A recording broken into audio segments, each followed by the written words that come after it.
Halo semuanya. Perkenalkan, kami dari kelompok 2. Di sini kami akan mempersembahkan video kami yang bertemakan tentang Pancasila di dalam kehidupan sehari-hari. Nah, sebelum kita menonton videonya, di sini kami memohon izin untuk memperkenalkan diri kami masing-masing.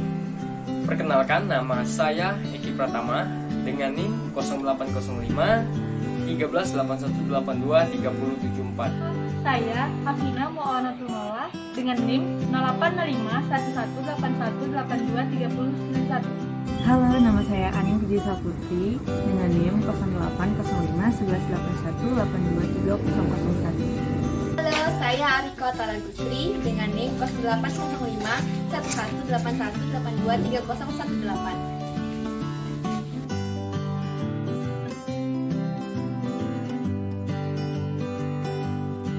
Perkenalkan, nama saya Fauzan dari mahasiswa Ilmu Kelautan Angkatan 2018. Perkenalkan, nama saya Rani Asdari dengan NIM 0805 118182 3019. Perkenalkan, nama saya Lutfi Maulana Putra dengan NIM 0805 128182 Baiklah, pada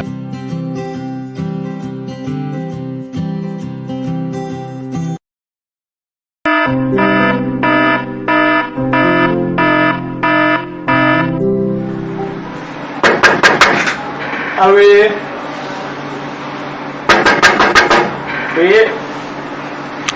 Woi, Masih. udah jam 2 nih. Ayo sholat tahajud bareng. Woi, Iya, apa? jam 2 ini, ayo sholat tahajud bareng. Bentar aja, lu aja sana. Ih, ya udah. Asal.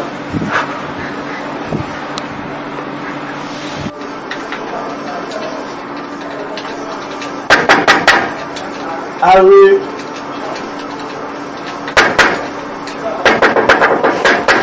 Siapa sih ini? Wi, Iya, kenapa?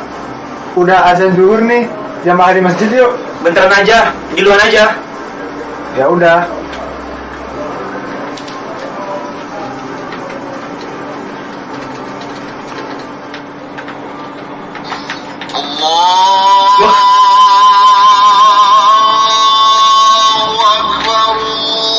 Apa ini? Kalau sudah asar, astagfirullah.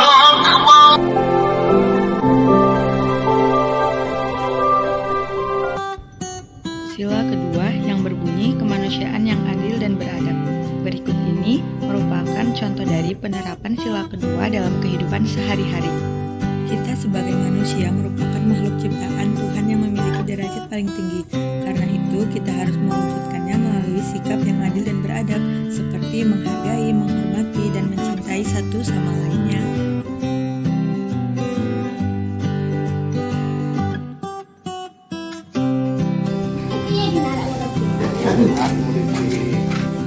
Ini materi. Tengok aku kau. Nak aku bantu dah. Mana kamu? Aku mau Palembang. Mana pergi kamu sama-sama? Ini adalah perilaku yang salah dan tidak mencerminkan sila ketiga Pancasila. Baiklah, kita lihat bagaimana yang seharusnya. Sini, ayo sini. Bantu.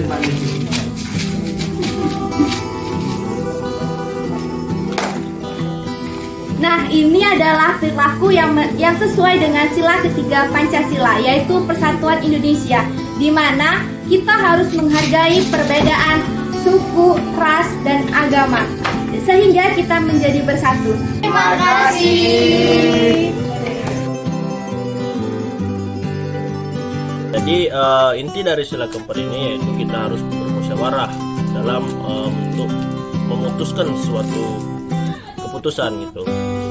Sini saya akan memberi contoh saat kita sekolah dasar, SD, SMP ataupun SMA, pasti kita sudah melakukan bermusyawarah gitu, seperti yang disampaikan dari sila keempat tadi.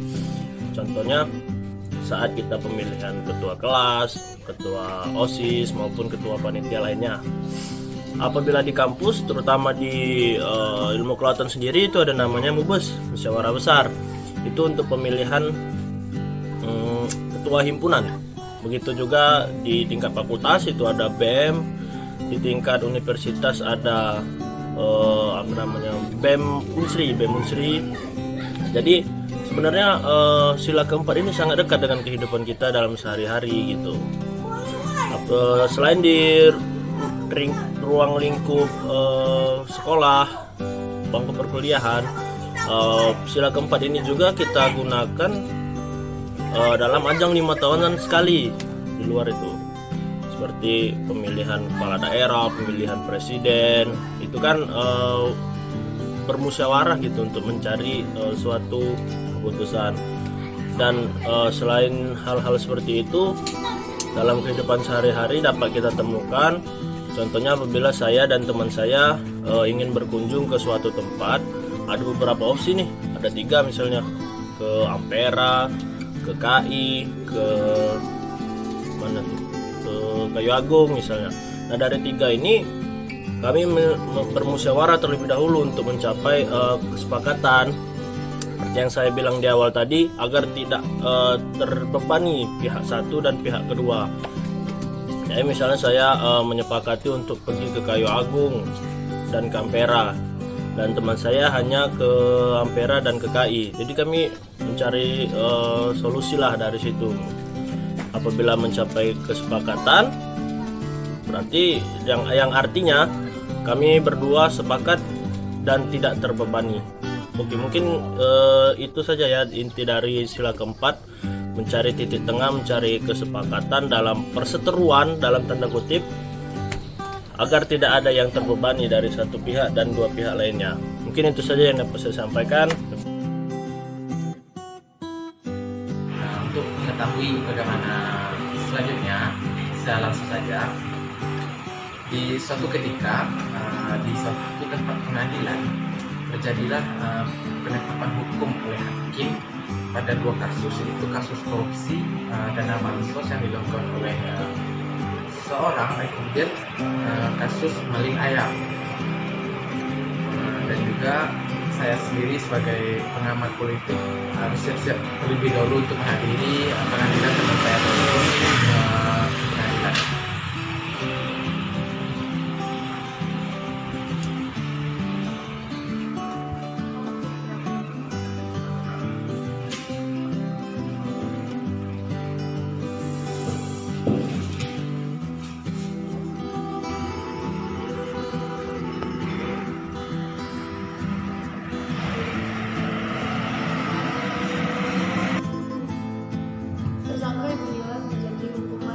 Penjara 5 tahun dan denda 20 juta atas kasus pencurian KTP di desa Durian. Izin bicara Bu Hakim, saya keberatan dengan tuntutan Anda. Saya hanya salah orang. Saya adalah seorang pelopong keluarga yang serba kekurangan. Jadi tolong diperingat hukuman saya, Hakim. Mohon maaf Ibu, keputusan ini mutlak dan tidak bisa dibatalkan. Kasus yang sama terjadi di pengadilan yang sama, yaitu kasus korupsi. Namun ada kejanggalan pada ketetapan hakim.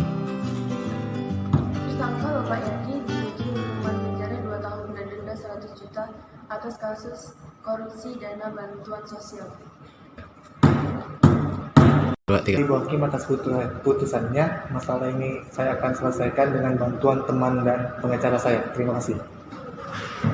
Kasus korupsi yang terjadi dan hukumannya yang dijalankan sudah hilang. Hal ini yang mana dari pihak Bapak Yadi melakukan suap terhadap pihak hakim dan akhirnya bebas.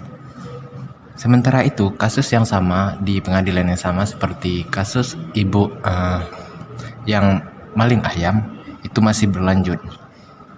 Setelah sidang keputusan hakim yang menjatuhkan hukuman pada kasus-kasus tersebut, Saudara Zukruf selaku pengamat hukum dan perwakilan rakyat biasa diwawancarai dan dimintai pendapatnya tentang hukum di negara ini. Hukum di negara kita ini sangat penuh perhatikan. Nilai-nilai yang terdapat pada Pancasila hanya dijadikan sebagai formalitas belaka. yang mana seharusnya kasus korupsi yang merenggut hak-hak rakyat dianggap hal biasa, sementara kasus yang hanya standar seperti maling ayam dianggap tabu atau jahat oleh pemerintah. Seakan-akan hal itu menganggap hukum di negara kita ini lemah. Di manakah letak sila Pancasila kelima itu? Semuanya hanya tinggal simbol semata. Mari kita kembali tanamkan pada diri kita kembali nilai Pancasila, dan mari renungkan kembali rasa keadilan yang sebenarnya tanpa pandang genre, bulu, dan status masyarakat pada umumnya. Mungkin hanya itu saja yang dapat saya sampaikan tentang video penerapan Pancasila pada kehidupan sehari-hari. Sampai jumpa. Assalamualaikum warahmatullahi wabarakatuh. Jadi, adapun kesimpulan mengenai penerapan Pancasila dalam kehidupan sehari-hari yaitu di mana Pancasila memiliki nilai-nilai luhur yang dapat dijadikan sebagai pedoman hidup dalam berbangsa dan bernegara. Penanaman dan penerapan nilai-nilai Pancasila sangat penting dan diperlukan dalam bentuk kepribadian generasi bangsa yang berkarakter agar generasi dapat menghargai dan hidup dalam damai dan bermoral serta mampu bersaing dalam segala bidang. Nah, kemudian diharapkan agar semua lapisan masyarakat dapat menerapkan nilai-nilai yang terkandung dalam Pancasila, tidak hanya sebatas mengetahui saja, namun melaksanakannya dalam kehidupan sehari-hari. Dan penerapan pendidikan karakter harus ditanamkan sejak dini agar kelak nilai Pancasila akan melekat dalam karakter dan kepribadian tiap individu dalam bermasyarakat agar senantiasa tercipta bangsa Indonesia yang damai.